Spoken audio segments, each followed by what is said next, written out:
Hello everybody, I'm Matthew and I'm that guy with the PC, and in today's video I'm going to be showing you how to install a second IDE hard drive into your PC.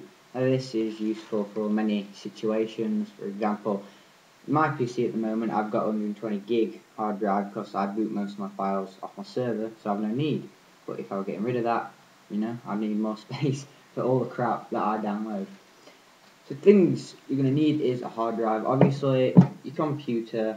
If normal computers will already have an IDE lead inside them, and you will need jumpers, screws, and obviously a screwdriver. Unless you have some sort of superhuman power, you can just screw them with your mind. So first step, what we're going to need to do is configure our hard drive for what we're using it for. Now with most hard drives you have three ways of configuring them.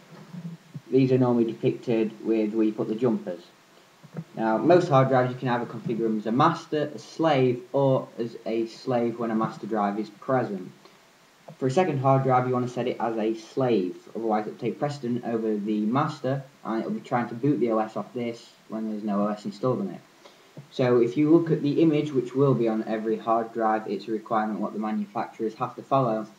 And then most hard drives will come already with a jumper. If not, you can pick them up incredibly cheap off the internet, like 1,000 of them for like £5. Tedious.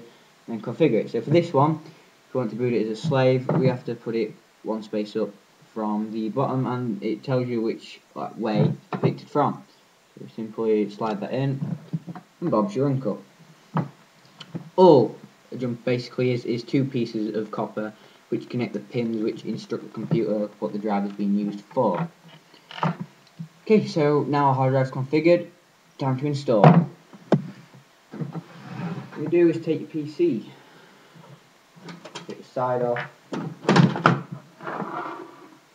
in my case detach any cable in which is still attached to the sides. Now what I like to do is that you can break the motherboard with static electricity which is caught on you. So I do recommend touching a radiator for about 2 seconds, or touching the side of the case to ground yourself and to get rid of it. Simple inside of the PC, they're all exactly the same. It's ATX form factor. So here's our current hard drive, what we're using. Like I said, it is a 120 gig IDE drive, which so far on this PC has only got my OS on. So what we want to do is find the slot where we're wanting to put our newly configured hard drive. Simply slide it in.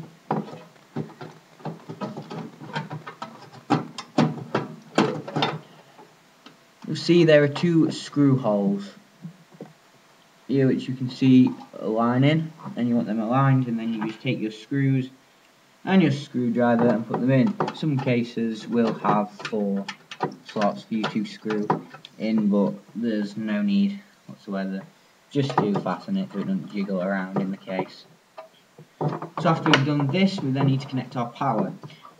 Now IDE uses a 4-pin MOLEX connector, whereas SATA, which is the other one, uses a cable simple like this, a lot easier to install, uses a SATA power cable. So there is you just need to get a nice 4-pin adapter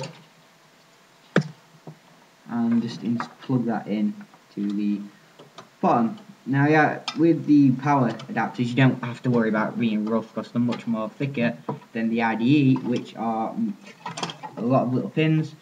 Then simply on your IDE cable, most commonly, there will be writing. The top, which is normally black, there'll be written master, and then at the bottom, which is grey, there'll be written slave. I think this is pretty self-explanatory. Set the drive up to be a slave drive, so we plug it in the slave hole.